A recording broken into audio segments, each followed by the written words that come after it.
Welcome back to the Rentorque channel. Today we're going to talk about center lock nut maintenance. So I've had a request for this video for a number of Rentorque users. And so today we'll try to give you the basics of how to maintain these nuts. So first off, you do need some of the aluminum loaded grease that you can pick up at your local Porsche dealer.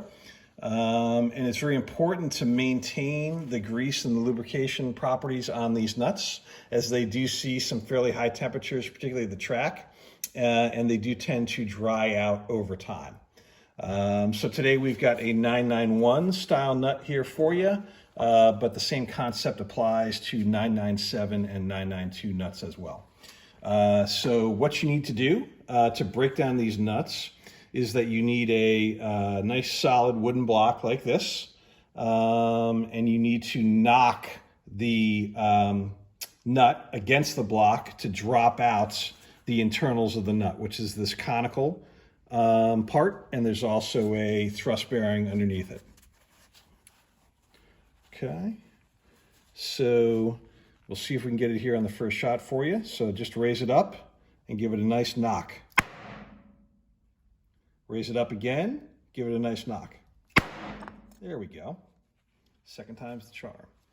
So when you do that, you expose the bottom surface of the nut here, and then you expose this sort of lock ring that holds the pieces into the nut.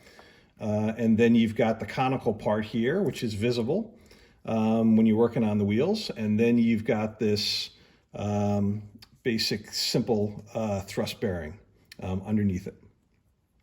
Okay, so once you've got them apart like this, you want to thoroughly clean them and then add a thin layer of lubrication on this surface right here, this surface right here, this one here, the internal surface. Then you want to add a relatively thicker layer of lubrication here to what they call the trapezoidal threads on the nuts.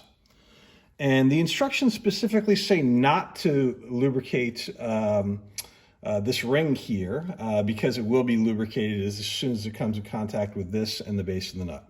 And lastly, for these three cavities right here, they say they should be 1/3 to 2/3 full of grease when you reassemble.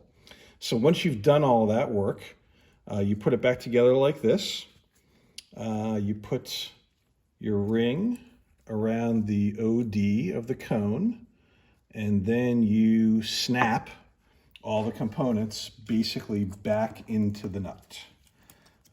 Sometimes it takes 1 or 2 tries to get this to go, but it eventually does. There we go. And now our nut is back in place. Well, and it would have been well lubricated if we went through all the steps, but that shows you how to do it.